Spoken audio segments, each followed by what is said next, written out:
Parce que c'est beau la lumière, j'ai toujours aimé le dépaysement. Bonjour, bienvenue sur ma chaîne YouTube PP World pour le test d'un Blu-ray disque vraiment pas comme les autres. Un Blu-ray disque Ultra HD proposé en 60 images par seconde. Oui. Alors là, c'est juste waouh, on va se marrer. Alors le film, il est là. C'est Billy Lynn. Un jour dans la vie de Billy Lynn, c'est un film de Ang Lee qui est donc absolument unique. Voilà, techniquement c'est unique. Donc le test, comment va-t-il se passer? Vous allez voir, c'est tout simple. Numéro 1, dans un premier temps, je vais vous parler de la façon dont le film a été conçu par Ang Lee. Conçu techniquement. Les moyens de tournage, il était tourné comment? En 4K, 60 images par seconde, 3D, on ne sait pas. Numéro 2, ce qu'il y a sur le Blu-ray disc, c'est-à-dire les pistes audio, comment l'image est placée, du scope, pas du scope, comment voilà, le format de l'image. Et on finira avec le clou du spectacle, c'est-à-dire les qualités audio et vidéo de ce Blu-ray disc. Croyez-moi, c'est totalement déconcertant. Je trouve pas d'autre mot, j'essaie de trouver un autre mot. Maintenant, j'essaie de trouver les marches. Un film déconcertant. Donc, on va en parler ensemble tout à l'heure et j'espère que cette vidéo concernant le test de ce Blu-ray disc Ultra HD en 60 images par seconde donnera vraiment lieu à un sacré joli débat entre nous comme seul vous savez le faire. Là, on va attaquer tout de suite avec la façon dont le film a été réalisé par Ang Lee, qui est un mec que j'adore. Et je vous le fais zoom. Zoom numérique, les enfants. Pour bien comprendre le Blu-ray disc, je vais vous parler un petit peu du réalisateur, c'est normal. Il s'appelle Ang Lee, c'est un mec qui est culte pour moi, réalisateur de Tigre et Dragon, de l'Odyssée de Paille. Ce mec est un vrai cinéphile dans l'âme, c'est pas un plaisantin, il aime diriger les acteurs, il aime les effets spéciaux, les super trucages, il aime la direction de la photo, c'est un mec qui adore le cinéma. Il a toujours été frustré, Ang Lee. Il a toujours dit, moi ce qui m'ennuie, c'est que dans mes films, il y a toujours une barrière entre le public et moi, et pour lui, la seule et unique raison de cette barrière entre le public et lui, c'est la qualité technique de la captation. Pour lui, une pellicule qui tourne à 24 images secondes, c'est pas assez. Pour lui, le cinéma 4K, 24 images par seconde, c'est pas assez. Donc il a travaillé différemment. Il a fait un film totalement expérimental, les enfants. Il a utilisé des caméras Sony Cine Alta. Il a tourné en 4K. 60 images par seconde en 3D, c'est-à-dire qu'en vrai, il a utilisé les caméras Sony en 120 images par seconde, c'est-à-dire 60 images par seconde par œil pour avoir de la 3D. Ça n'avait jamais été fait comme ça sur un film. Et il est très content de l'avoir fait parce qu'il dit que quelqu'un doit bien le faire. Un réalisateur doit bien essayer de le faire et c'est moi, c'est Ang Lee, j'ai essayé de faire ce film. Il voulait que les acteurs soient avec les spectateurs, qu'il n'y ait pas de barrière technique, que ce soit comme dans la vraie vie, entre guillemets, parce qu'on ne voit pas en 24 images par seconde, on voit en beaucoup plus que 24 images par seconde, donc il a essayé de pousser les paramètres au maximum pour un film qui est purement et simplement expérimental. De ce fait, on a tiré également un Blu-ray entièrement expérimental dont on va parler maintenant. Alors accrochez-vous, ça va fouetter façon internationale. Je rappelle à toute fin utile que donc le film a été capté en 4K, 3D, à une cadence de 120 images par seconde, c'est-à-dire 60 images par seconde par œil. Mais figurez-vous qu'il n'y a aucun support grand public actuellement qui peut encaisser un tel débit image. Ça n'existe pas. Donc du coup, on a réalisé plusieurs versions techniques de ce film. Vous les trouvez toutes dans le boîtier du Blu-ray disc. Il y a 3 disques à l'intérieur. Premier disque, la version Full HD classique en 2D, 24 images par seconde. Ça, c'est le Blu-ray disc classique. Deuxième Blu-ray, il y a le Blu-ray disc Full HD en 3D, en 24 images par seconde. Car le Blu-ray disc Full HD n'accepte pas 60 images par seconde. Vous suivez toujours? Et le troisième disque, c'est le Blu-ray qui est testé dans cette vidéo, qui est le Blu-ray Ultra HD 4K, qui est en effet en 60 images par seconde, mais qui n'est pas en 3D, qui est en 2D classique, puisque le Blu-ray disc Ultra HD n'a pas dans son cahier des charges l'acceptation de la 3D. Vous vous rendez compte, il y a 3 disques, il n'y en a pas un seul qui permet d'avoir ce que Ang Lee a tourné. Parce que expérimentalement parlant, il est allé très loin et que derrière, on ne peut pas suivre techniquement pour des raisons de normes, pour des raisons de vos téléviseurs également, de tout ce qu'il y a derrière. On ne peut pas prendre le risque de faire n'importe quoi non plus et de ne pas regarder le film. Mais il y a encore beaucoup plus drôle. Le film a été mixé à ma connaissance sur la VO en Dolby Atmos. Sur le Blu-ray disc Ultra HD, il y a la VO en Dolby Atmos, accompagnée d'une petite VF en Dolby Digital 5.1. Par contre, sur le Blu-ray disc Full HD qui est 3D, il y a VO et VF en DTS HD Master Audio. Donc ça part de tous les côtés, j'avais jamais vu ça. Moi ça m'éclate littéralement, c'est vraiment un melting pot, c'est le patchwork technique entre 2D, 3D, ce qui est en 60 images par seconde, ce qui n'est pas, du DTS HD sur la VF ou bien en Dolby Atmos sur la VO. Bref, c'est un sac de nœuds incroyable, heureusement que je suis là. Bon allez, maintenant on va parler de la qualité technique de ce Blu-ray disc Ultra HD. Allez, c'est parti, continuez à vous accrocher, soyez forts. Allez, on y va. Faut que je vous parle.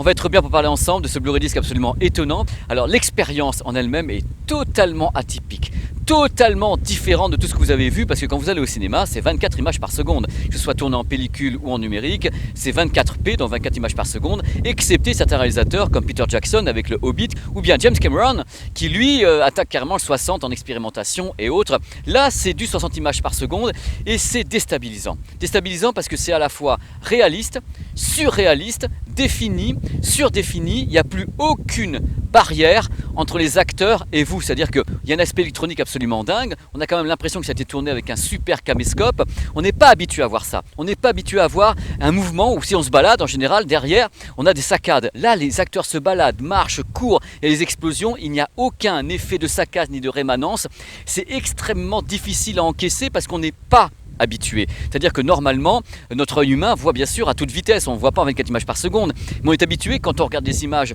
numériques à avoir justement des saccades ou à avoir comme ça des petites rémanences qui font qu'il y a un détachement par rapport à la réalité. Là, il n'y a aucun détachement, donc on se dit, mon Dieu, on est piégé, c'est horrible. Les acteurs, on a l'impression qu'ils jouent super mal, parce que justement, il n'y a plus de distance.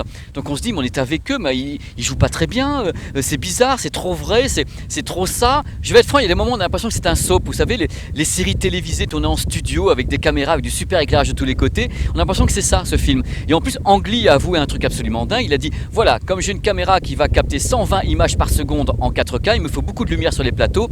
Les plateaux sont 5 fois plus éclairés que sur un film classique. Donc en effet, il fallait retravailler tout ça en post-production pour avoir une image qui est en effet dégagée de cette surexposition. Donc on a retravaillé l'étalonnage des couleurs. On a des couleurs qui sont un peu bizarres, c'est-à-dire qu'elles sont surpoussées. On a carrément les joues des acteurs qui sont un peu roses, un peu rouges.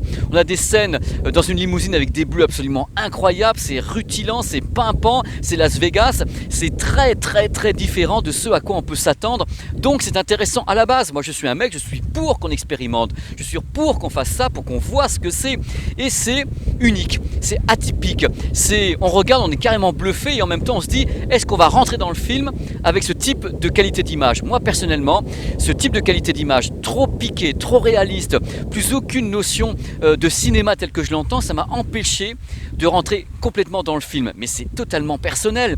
Il faut que vous me disiez ce que vous en pensez. Si vous achetez ce Blu-ray disc Ultra HD avec le débit image 60 images par seconde, il faut que vous me donniez votre sentiment. Et c'est une image surnettoyée. Il n'y a pas un pet de grains, pas de pixels, il n'y a rien du tout. On a l'impression en effet que tout a été tourné en studio, même les scènes en extérieur, tellement c'est surjoué techniquement. C'est absolument fou. Je trouve pas les mots parce que je suis super ému de vous présenter ça, parce que j'adore présenter des trucs que je ne connais pas. Et là, je ne connaissais pas ce tournage, ce type de tournage sur un film avec une telle qualité technique, du moins un tel étalonnage des couleurs, une telle façon de faire, un tel éclairage. Et ça m'a fait drôle. La compression vidéo est absolument étonnante. On monte à 98 mégabits par seconde. C'est du délire. Ils ont travaillé le Blu-ray comme des malades. C'est génial, c'est beau et en même temps c'est... Mais qu'est-ce qu'on fait de ça? C'est à la fois magnifique techniquement, c'est à se damner techniquement, mais est-ce qu'on s'éloigne de l'expérience cinéma tout en se rapprochant de la perfection technique? Tout le dilemme est là. Là, je vais avoir un mot très très dur avec Ang Lee que j'adore. J'ai eu l'impression de regarder au final un téléfilm et non pas un film cinéma. C'est ce qui m'a gêné. Et pourtant, je suis un mec qui aime la technique, je suis un mec qui adore tout, je suis un mec qui aime la 3D en salle. J'adore tout ça. Mais là, c'est un téléfilm en studio. Et quand on fait un film de guerre, j'ai pas envie d'avoir ça. J'ai envie d'avoir quelque chose de différent. Donc c'est là où le bas blesse, et c'est là que j'ai besoin de vous pour me dire ce que vous pensez de ce type de choses, tout en sachant qu'il y a beaucoup de téléviseurs qui justement touchent à l'image et en font une image qui est justement plus du tout une image cinéma. Donc il y aura un gros débat là-dessus que j'attends, et je vous ferai une vidéo là-dessus également. On va en arriver au son. La VO en Dolby Atmos, c'est une bonne VO en Dolby Atmos, mais c'est pas le truc le plus expérimentalement génial que j'ai connu.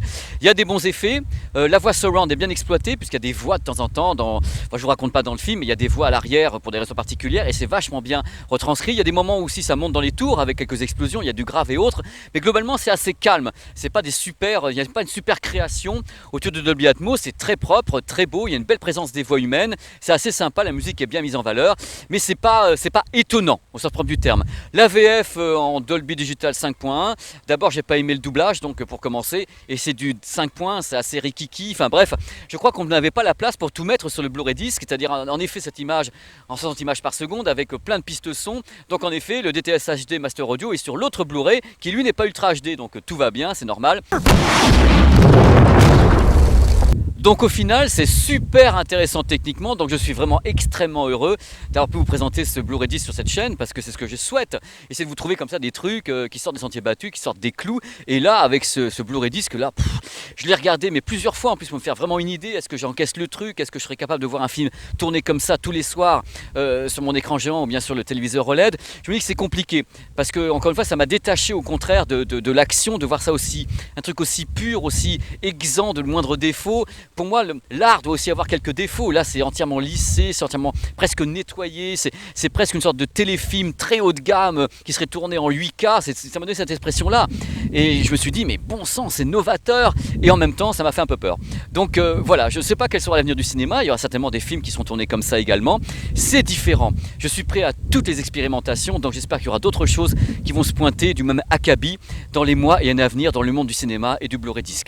Merci beaucoup d'avoir regardé cette longue vidéo qui a été tournée donc sur une petite île à côté d'Alicante. J'espère que ça vous a plu, j'espère qu'on va avoir un beau débat ensemble. J'ai pas toutes les réponses à toutes les questions, mais je serais content d'avoir votre avis sur ces images avec un très haut débit appliqué au cinéma. Je ne parle pas de documentaire, je parle de cinéma là, et c'est là que justement les réalisateurs commencent à se poser des questions. Est-ce qu'on dépasse le 24 images par seconde? Est-ce qu'on reste au 24 images par seconde? Est-ce qu'on va vers le 48, le 60? Lui il a carrément décidé 3D, donc 120 images par seconde, et on y va, au les cœurs. Bravo Angli, et puis à très vite sur ma chaîne YouTube PP World pour d'autres vibrations extraordinaires, avec des voyages, avec du matos, des Blu-ray discs, du cinéma, des reportages. On essaie de foutre la gomme quand même, je vais finir très fatigué parce que waouh, ça tourne quand même. Je vous remercie beaucoup, je suis très heureux d'être avec vous. Merci à vous, ciao.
Voilà, hop, ça tu l'enlèves et on prend le capot directement et hop.